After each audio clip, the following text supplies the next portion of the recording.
Hey, Woody, one of the most memorable Seinfeld episodes were one where Kramer gets a speaking line in a Woody Allen movie. I don't know if you've heard about this episode where he has to speak the line, these pretzels are making me thirsty. Is that something they talked to you before they did that episode? And what kind of feedback did you hear about it? Oh, no, this is the first I'm hearing of it. Oh, you didn't know anything about that? No, not till this moment.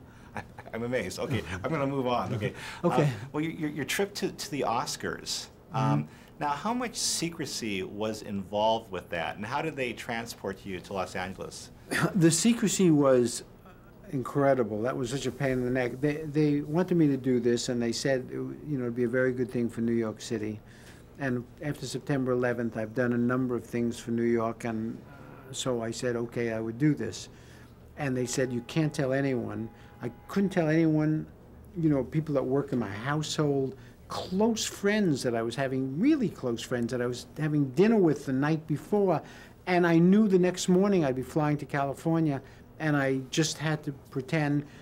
And they flew me out there the day of the show. I got there just a few hours before. They hustled me quietly to the hotel. I got into my tuxedo.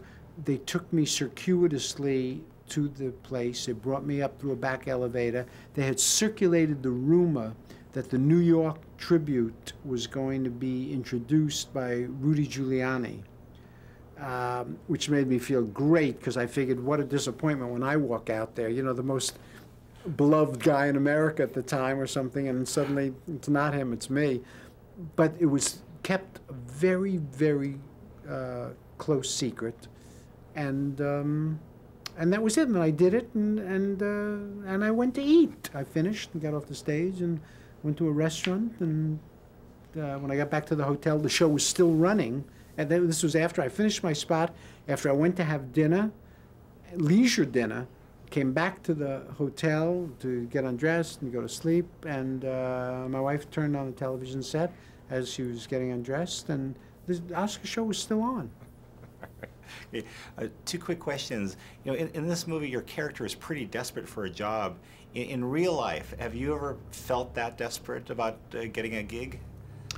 No, I've been very, very lucky. I started writing jokes when I was in high school at 16 years old, and 3 weeks, 4 weeks after I started writing them, I was hired to write jokes professionally, and have never stopped working since. I've never been out of work really in my life, so I've just been very, very lucky.